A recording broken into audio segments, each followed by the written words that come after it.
नमस्कार सभी का वेलकम है इस लाइव क्लास में। सभी को नमस्कार दोस्तों। सीआईबी का मोस्ट इम्पोर्टेंट, मोस्ट डरावना और स्कोरिंग सब्जेक्ट है बीएफएम। स्कोरिंग यूं है, अगर आपको चीजें समझ में आती है तो कोई दिक्कत नहीं, अगर आप समझा नहीं है तो दिक्कत।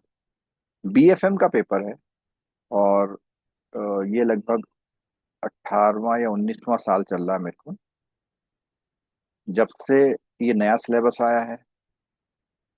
उससे पहले continuously only 7 days, only 7 days के बैच चलते थे। 6 से 7 घंटा क्लास होती थी। इवन कई लोग तो 2 2 3 3 दिन भी आते थे। उनको वो सारी चीजें इंपॉर्टेंट कराई जाती थी और उनका एग्जाम निकल जाता था। थोड़ा बेस उनका बना हुआ था, थोड़ी मेहनत कर ली, निकल जाता। लेकिन अगर आज की तारीख की बात करें तो हवा में कुछ नहीं। मतलब अगर आप पेपर को प्रॉपरली पेपर को प्रॉपरली आप नहीं पढ़ मोबाइल से। रहे हैं, समझ रहे हैं, स्ट्रेटेजी नहीं बना रहे हैं, तो इसकी पॉसिबिलिटी पेपर के निकलने की बहुत कम हो जाती है। और जिन हाँ, लोगों ने भी रिस्क मैनेजमेंट एज ऑप्शनल लिया हुआ है उनके इस लिए स्रोत। ये पेपर बहुत ही ज़रूरी हो जाता है। जो लोग भी अपने मोबाइल से किसी से बात कर रहे हैं, उनसे रिक्वेस्ट है या तो अपना माइक बंद करें या अपना कॉल बंद करें। ठीक है, थोड़ी बहुत देर तक तो हम झेल लेते हैं, जब ज़्यादा दिक्कत होगी तो वेटिंग रूम में डाल देंगे, फिर आप वेट करते रह जाएंगे। तो दोस्तों आज बीएफएम की शुरुआत कर रहे हैं। बैंक में जितना भी फाइनेंशियल मैनेजमेंट होता है, इसके लिए ये बीएफएम का पेपर बनाया गया। इसमें बेसिकली जैसे सब में होते हैं, इसमें भी 4 मॉड्यूल हैं। और 4 मॉड्यूल में अगर हम बाइफरकेशन की बात करें तो हमारे चारों मॉड्यूल में पहला मॉड्यूल है फॉरेक्स का। जितने लोगों ने अभी फ्रेश सीआईबी ज्वाइन किया है और जेआईबी में फॉरेक्स नहीं पढ़ा, तो उनके लिए एक डिसएडवांटेज होने वाला है। जितने लोगों ने जेआईबी में, क्योंकि लगभग 3 साल से हमारा नया सिलेबस चल रहा है, जितने लोगों ने जेआईबी में बढ़िया तरीके से ये पढ़ा है फॉरेक्स वाला मॉड्यूल, उनके लिए डेफिनेटली 10 मार्क्स का ग्रेस यहाँ पे अवेलेबल हो जाता है। क्यों हो जाता है? क्योंकि इसमें वो सारे चैप्टर पीपीबी के रिफ्लेक्ट होते हैं और इवन 70% ऑफ कंटेंट उनका यहाँ पर होता है। ठीक है, आपसे रिक्वेस्ट है, अगर पहले नहीं पढ़ा तो आप अलर्ट हो जाइए, और अगर पहले पढ़ा है तो उसको रिवाइज करिए और इन डेप्थ में जाने की कोशिश करिए। ठीक है, स्क्रीन पे मैं आपको दिखाऊंगा इसका जो रूल्स सिलेबस का, जो हमारा लेटेस्ट वाला जो रूल सिलेबस आया है। कई कई बार आपके पास सिलेबस क्या होता है, पुराना होता है। और आपको मालूम है इन्होंने बुक को भी थोड़ा सा क्या कर दिया है, नई नया एडिशन निकाला, तो उसमें जो भी चेंजेस होंगे उनके अकॉर्डिंग भी हम लोग बात करते रहेंगे। बट अभी हम लेटेस्ट सिलेबस की बात करते हैं। और आईआईबीएफ ने हमेशा से क्या रखा है कि मैंने जो किताबें दे रखी हैं वही सफिशिएंट नहीं है, उसके अलावा आरबीआई के सर्कुलर और कोई जो हमारे आईबीए है या कोई भी नया मैगजीन है, करंट है, फाइनेंस मिनिस्ट्री, इन सब की चीज़ों को देखते हुए अपने अपनी तैयारी करनी। ठीक है, तो सबसे पहले हम आते हैं, जो बीएफएम का पेपर है वो सेकंड पेपर है। पहली बात तो फर्स्ट नहीं है, सेकंड है। सेकंड पेपर की जब आप प्रिपरेशन करते हैं तो वहां पर टाइम का बात है कि टाइम मिलेगा या नहीं मिलेगा। तो इसी के साथ हम इस स्ट्रेटेजी में इस बात को इंक्लूड करते हैं कि इस बार ये टाइम आपको मिल रहा है या नहीं मिल रहा है। तो अगर आप यहाँ देखेंगे तो ये हमारा एग्जाम का शेड्यूल है। इस एग्जाम के शेड्यूल में आप देखिए क्या आपको टाइम मिल रहा है या नहीं मिल रहा है। ये हमारा सितंबर में रजिस्ट्रेशन होगा और ये हमारा एग्जाम है। बताइए आपको इस पेपर में क्या टाइम मिल रहा नहीं मिल रहा? पहली बात है, मिल रहा है। देखिए, 6 को है हमारा एबीएम और 12th को हमारा बीएफएम। लेकिन एक टेंशन है हमारे पास, क्या? 13th को ही हमारा एबीएफएम है। इट मीन्स ये जो 6 दिन है, इन 6 दिनों में आपको क्या करना पड़ेगा? इन 6 दिनों में आपको साथ साथ में इसको भी प्रिपेयर करना पड़ेगा। बाकी इन दो पेपर की कोई भी चिंता की बात नहीं है। क्यों? क्योंकि 7 डेज यहाँ मिल रहे हैं और 7 डेज यहाँ मिल रहे हैं। अगर आपने BRBL पहले नहीं पढ़ा था और 7 दिन ढंग से पढ़ते तो भी काफी बेनिफिट है कि चांसेस है कि हो जाएगा। तो इसका मतलब ये हुआ इस बार BFM की लड़ाई बहुत टफ रहने वाली है, क्योंकि आपको टाइम नहीं मिल रहा। हालांकि पिछले बार भी ऐसे ही था। तो आपको स्पेसिफिकली क्या करना पड़ेगा? तैयारी करनी पड़ेगी। आपके पास आज की तारीख से भी देख लें तो एग्जैक्टली आपके पास ओनली जो है 6 month.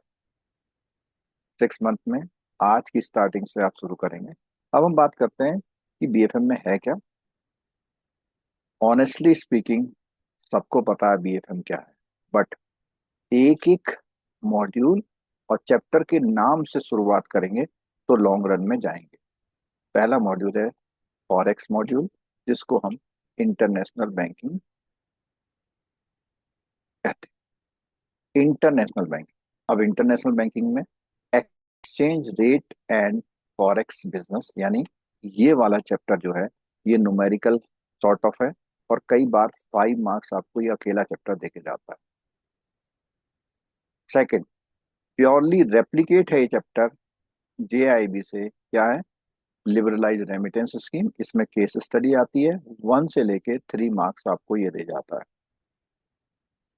Corresponding banking NRI account, again ये भी JIB से रिफ्लेक्ट हो जाता है, 2 से 3 मार्क्स ये भी देके जाता है। डॉक्यूमेंट्री LC, अगेन JIB से आया हुआ है, बट इसमें केस स्टडी आने की वजह से इसमें 3 मार्क्स तक के क्वेश्चन यहाँ से पूछ जाते हैं। नेक्स्ट है फैसिलिटी फॉर एक्सपोर्टर इंपोर्टर। ये प्योरली आपका CIB का टॉपिक है, और इसमें एक केस स्टडी का क्वेश्चन ये है ना, स्टडी ऑन एक्सपोर्ट फाइनेंस से रिलेटेड एक क्वेश्चन यहाँ पूछा जाता है, जिसमें अगर केस स्टडी आएगी तो 5 नंबर तक ये चैप्टर लेके जाता है। ECB, एक्सटर्नल कॉमर्शियल बोरोइंग का मतलब ये होता है कि बाहर से पैसा कैसे लाएं। तो बाहर से पैसा कैसे ला सकते हैं? आइदर आप या तो क्या करेंगे, बोरोइंग करेंगे, और बाहर से क्या लेके आ सकते हैं, इन्वेस्टमेंट। या तो आप इन्वेस्टमेंट से या से ला सकते हैं। ठीक है। फिर नेक्स्ट आता है एग्जिम बैंक। क्या है? RBI, फेमा और फेडाई, ये सब मिलके इंडिया में फॉरेन एक्सचेंज को रेगुलेशन में कैसे कैसे काम करते हैं।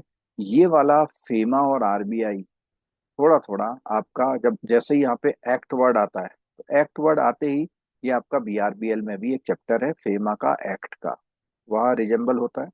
साथ में PCB ADR GDR का इसमें डिस्क्रिप्शन। एक नया कॉन्सेप्ट है international financial service centre, gift city, जो कि गांधीनगर गुजरात में है। ये एक ऐसी जगह है जो इंडिया में होते हुए भी इसमें जितनी भी एक्टिविटी होती है उसको कौन सी एक्टिविटी माना जाता है? इंटरनेशनल।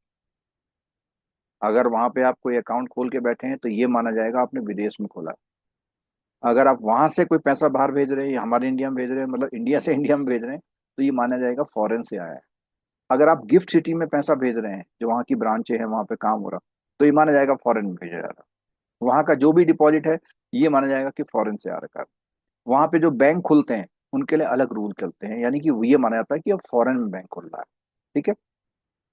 और इंटरनेशनल बैंकिंग में टेक्नोलॉजी, तो ये पूरा हमारा इंटरनेशनल बैंकिंग चैप्टर है, जिसमें फॉरेक्स से रिलेटेड एक्टिविटीज, एक्सपोर्ट इंपोर्ट सब कुछ उसमें शामिल है।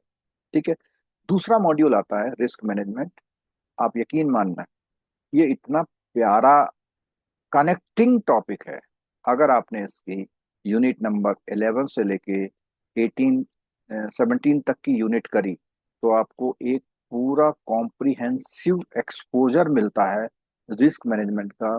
आप हमारे देश में कभी भी रिस्क मैनेजमेंट से रिलेटेड कोई भी एग्जाम देने जाएंगे तो ऑलमोस्ट पेपर यहीं से आते हैं।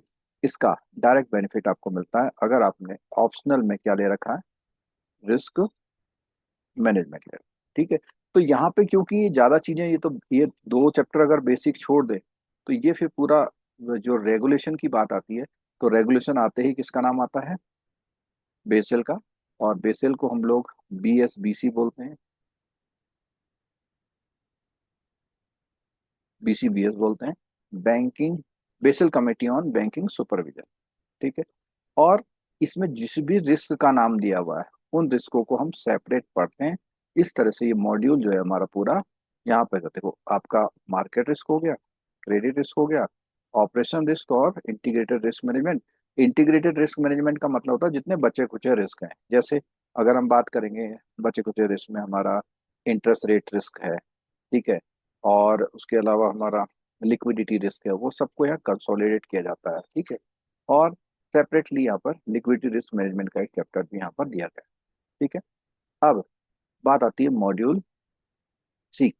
ये चैप्टर भी आपके जो हमारा IEFS है, CIB में, JIB में, IEIFS, इस चैप्टर से निकल करके आता है।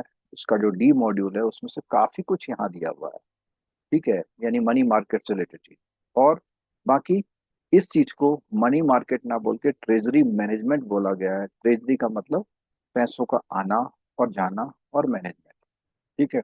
फॉरेन एक्सचेंज की बात करें, मनी मार्केट की बात करें, सिक्योरिटी यानी कैपिटल मार्केट की बात करें, या ग्लोबल, तो ये सारी चीजें आपकी कहाँ पर आती हैं? इंडियन इकोनॉमिक पेपर डी से उठ के आती हैं। प्लस साथ साथ में उन्हीं के इंस्ट्रूमेंट्स हैं, और फंडिंग एंड रेगुलेटरी एस्पेक्ट, यानी कैसे उसको रेगुलेट किया जाता है ट्रेजरी को, और ट्रेजरी रिस्क का मैनेजमेंट, और डेरिवेटिव प्रोडक्ट के साथ साथ में एसेट लाइबिलिटी का मैनेजमेंट भी यहाँ पर शामिल हो जाता है। ये हमारा मॉड्यूल सी है। इसमें जो ये डेरिवेटिव प्रोडक्ट है, इससे बेस्ड, और CRR SLR की केस स्टडी से बेस्ड न्यूमेरिकल भी पूछे जाते हैं। तो इन ऑल रेस्पेक्ट दें तो 18 से लेके 22 मार्क्स का ये वाला मॉड्यूल भी हमारा आता है। अच्छा, ये जो ये वाला मॉड्यूल था हमारा ना, बी वाला अगर कहें तो इसमें जो स्पेसिफिक ये 13 नंबर चैप्टर है, कई बार इसी चैप्टर से भी 20-20 मार्क्स के क्वेश्चन पूछे जाते हैं। क्यों? क्योंकि ये सबसे लंबा चैप्टर है और इसमें सारे आने वाले सारे चैप्टर का बेस इसमें इन्वॉल्व है। ठीक है।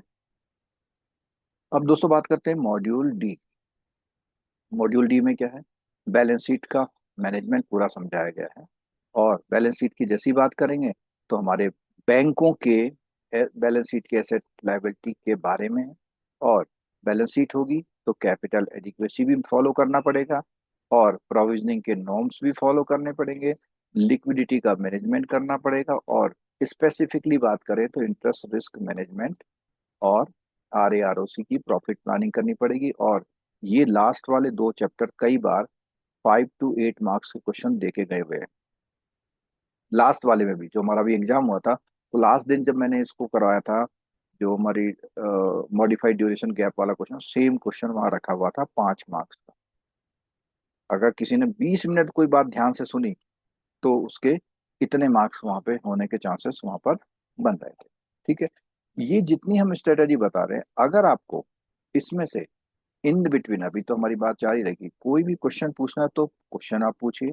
आपके मन में कोई बात है कि ये कैसे होगा वो कैसे होगा, तो उस चीज को भी हम यहाँ पर देख सकते हैं कि कैसे हम चीजों को पूरा करेंगे। कोई क्वेश्चन है आपके मन में, कोई ऐसा लगता है कि मैं साहब 5 बार से एग्जाम दे रहा हूँ, मेरा 10 बार हो गए नहीं निकलता, आपके मन में कोई भी फ्रस्ट्रेशन है, वो भी निकाल सकते हैं यहाँ पे। Sir risk management. हेलो। हाँ, बोलिए बोलिए। रिस्क रिस्क मैनेजमेंट वाला यहाँ पे करेंगे तो ऑप्शनल में कितना परसेंट कवर हो जाएगा लगभग? 30 से 40% कवर होता है। और अगर आप रिस्क मैनेजमेंट ले रहे हैं तो भी हम्म। जो इसका बी और डी मॉड्यूल है वो तो सेम है। मतलब सेम मीन्स उतना तो पढ़ना ही पड़ेगा। जो हमारा मॉड्यूल बी और डी है, अगर आपने मॉड्यूल बी और डी पढ़ के रिस्क मैनेजमेंट पढ़ा तो आपको इजी होने वाला है। ठीक है। जो लोग यूट्यूब में देख रहे हैं उनको इन्फॉर्म हम बराबर करते रहते हैं कि इस समय जो है ये जो हमारे वीडियोस PDF की मदद से आप लोग क्या है, video lecture, MCQ, case study, और हमारे साथ साथ इंटरेक्टिव लाइव क्लासेस के साथ साथ ऑनलाइन ये सब कुछ अवेलेबल हो जाएगा। स्पेशल ऑफर चल रहा है इसमें। आपको ये केवल कोर्स 4499 में मिलेगा। यहाँ पर ये कॉन्टैक्ट नंबर और लिंक डिस्क्रिप्शन बॉक्स में भी दिया हुआ है। ठीक है। आपको live recorded MCQ, case study, capsule, revision, marathon, सब कुछ यहाँ पर अवेलेबल होता है। और एक अच्छी कनेक्शन बॉन्डिंग आपको मिल पाती है, जिससे आप अपने एग्जाम को प्रॉपरली क्वालिफाई कर पाते।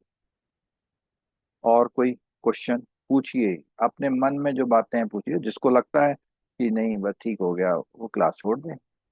और सर अगर ओल्ड कोई स्टूडेंट का हम्म क्या रहेगा? क्या चीज? ओल्ड स्टूडेंट वाला मैं ज्वाइनिंग समझा नहीं आपकी रीज्वाइन, बात। रीज्वाइन वाला जिसका रीजॉइन दिसंबर में वाला खत्म हो। एक्सटेंशन करवा लीजिए, अभी भी एक दो लोगों की रिक्वेस्ट आई थी तो मैं कर दिया था, वैसे तो काफी लोगों ने करा लिया है। आप व्हाट्सएप कर दीजिएगा, आपका देख के बता देंगे, ठीक है। ठीक है सर।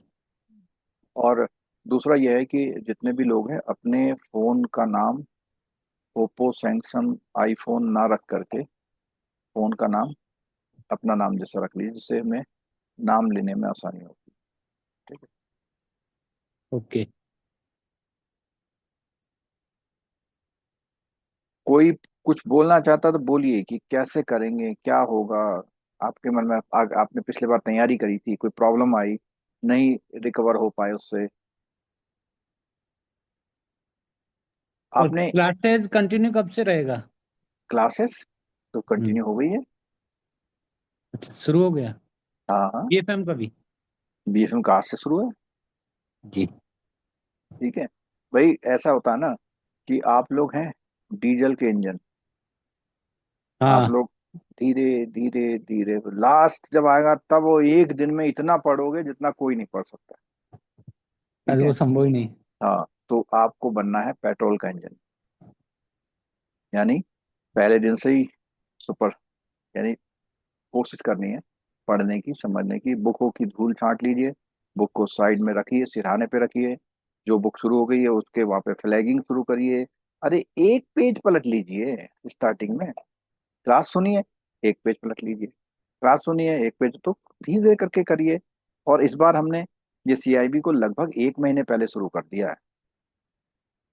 लास्ट टाइम से हम लोग अगस्त अगस्त तक ले जाते थे, लेकिन इस बार हमने जल्दी शुरू कर दिया है, क्योंकि इस बार वो त्योहारों का सीजन भी चलता है ना, तो छुट्टियां रहती हैं तो वहाँ गैप भी मिल जाता है हमको। सर मॉड्यूल बी का थोड़ा दिक्कत हो रहा है सर। बी, हाँ, बी फॉर इसलिए। बॉय। हाँ सर। तो पहला तो ये है कि जो लास्ट टाइम में मॉड्यूल बी हुआ था, आपने ग्रेजुअल क्लासेस ली थी? सर रिकॉर्डेड वीडियो देखे थे सर। रिकॉर्डेड से ज्यादा कोशिश करिए कि क्लास में रहें, कोशिश ऐसी करिए क्लास में रहें। और रिकॉर्डेड है तो ये श्योर नहीं हो पाता आपने कितने देखे और कितने छोड़ दिए ठीक है। क्लास में रहिए, क्लास में रहने से कंसंट्रेशन ज्यादा होती है, ठीक है। तो इस बार आप, अगर आपने पिछले बार रिकॉर्डेड वीडियो देखे हैं और इस बार आप क्लास लीजिए, डेफिनेटली आपको अच्छा लगेगा और काफी इम्प्रूवमेंट भी नजर आएगा। जी सर जी। चलिए, ठीक है। आज अपना फैमिली के साथ एंजॉय करिए और शेड्यूल को फॉलो करिए, जैसे जैसे क्लासेस आती आती है कंटिन्यूस करिए, ठीक है। चलिए, ओके, थैंक यू।